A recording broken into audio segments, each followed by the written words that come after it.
Ị ma na o nwere obodo n'ala Igbo ebe ụmụ nwanyị na-agbanwe mmiri ụrọ ya bụrụ ụba? Ngwa ka anyị gaa Uburu na Okposi nke dị n'Ebonyi steeti.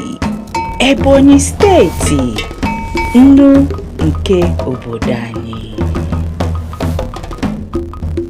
Ndị obodo a na-ekute mmiri si n'ime nnu ha, zaa ya, sinye ya n'ọkụ ma hapụ ya ka ọ sụta site n'imepe ite ka mmiri kupụsịa. Nke a bụ nkupu mmiri ma ọ bụ ọpụpụ mmiri.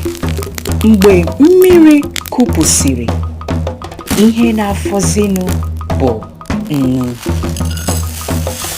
Mwepụ nnu bụ otu ihe ahụ, mana ebumnuche eji mee ya bụ ya ga-ekpebizi ihe mmepụta ya, ma ọ bụ mmiri ọṅụṅụ ka ọ ga-abụ ndụ. Ị hụla, sayensị dịwara n'ala Igbo kemgbe ụwa bidoro. Eji m n'aka na o nwere ihe ịmụtara.